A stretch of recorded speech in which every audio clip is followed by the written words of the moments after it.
In today's episode, we're talking about pronouns. We'll also have a quick look at homonyms and then take some time to practice using suffixes. But first, we're going to watch a clip about people who suffer from eye problems. The people in this community live far from the city, so it's hard for them to get medical treatment.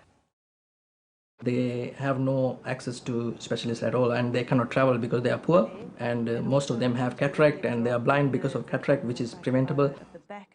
The resources aren't here really to take care of them. It would mean a major upheaval if they got to the stage where they couldn't be taken care of here. They would have to leave their home, their friends, their family, and go somewhere where they could be cared for, which is miles away in remote communities.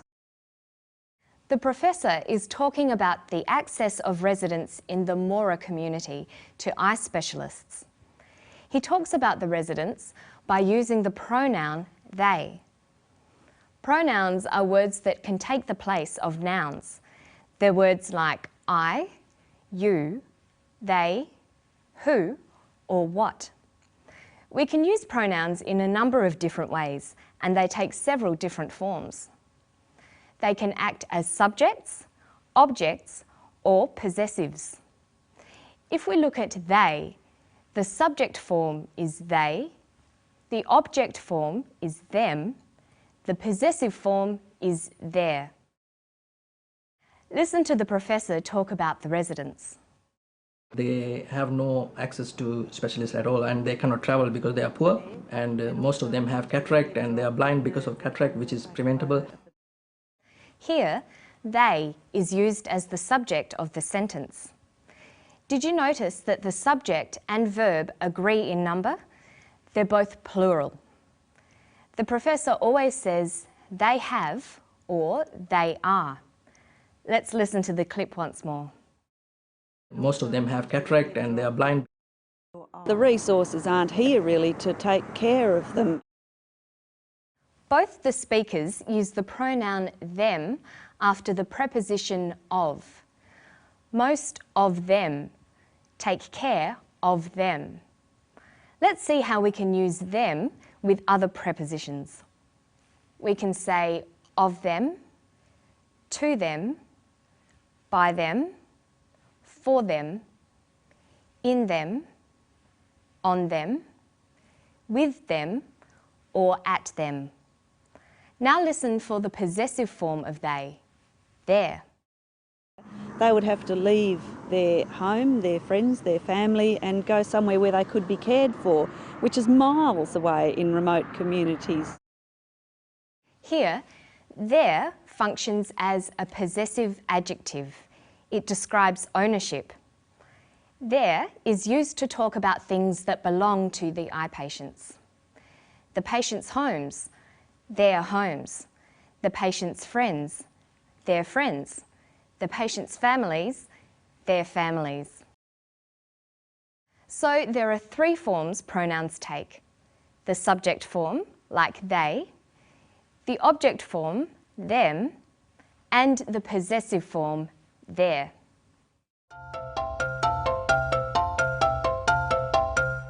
The word their is a homonym. Homonyms can be words that sound the same but have different meanings, like there, T-H-E-I-R, and there, T-H-E-R-E. Julie is talking about their home, their friends, their family. Is that T-H-E-I-R or T-H-E-R-E?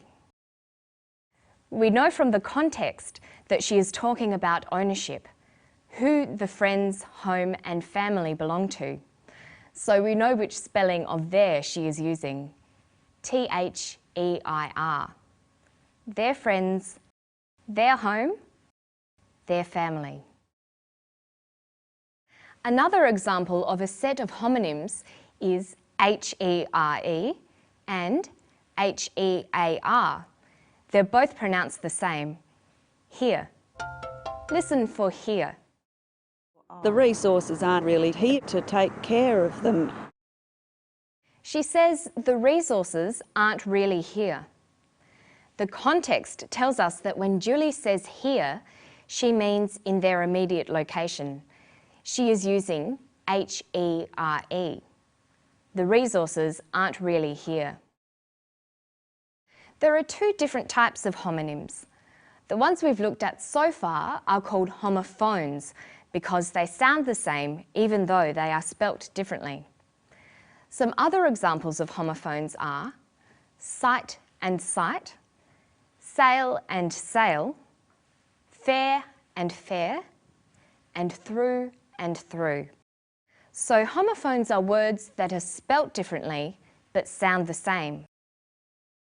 Another type of homonym is a homograph. Homographs are words that are spelt the same, but in different contexts, the word will be pronounced differently. Some common examples are read and read, wind and wind, live and live. Let's try an exercise about homographs. How would you pronounce the word in bold? She read the instructions carefully. We've already seen how some words are pronounced differently depending on their context and function. And when we looked at they, them and their, we saw how the form of some words will change depending on the context and function. Another way that words can change is by adding suffixes. Suffixes can be used to create a new word with a new function and meaning. First, listen for the suffix able. They have no access to specialists at all, and they cannot travel because they are poor, and most of them have cataract and they are blind because of cataract, which is preventable. Cataracts are preventable. By adding the suffix able to the verb prevent, we form the adjective preventable, meaning able to be prevented. We can add the suffix able to a number of other words to form similar adjectives.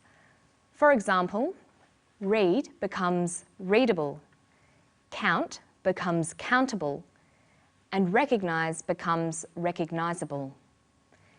There are many other common suffixes in English. Learning suffixes is a quick way to expand your vocabulary. Let's take a look at two other common suffixes, ist and ism. We can use ist when we talk about the people who do certain jobs. So you could be a journalist, a chemist, a geologist, or a psychologist. We use the suffix ism to talk about beliefs, ideologies, or movements. For example, Buddhism, modernism, realism, or Marxism. And the people who believe these ideas can sometimes be described by adding the ist suffix. So we get Buddhist, modernist, realist, or Marxist. So let's take a look back over what we've learned today. We've looked at how words change according to their function and context. First, we've looked at pronouns and the different forms they take: subject, object, and possessive. Then we talked about homonyms and the two different sorts, homophones and homographs. And we finished today with a few different suffixes, able, ism, and ist.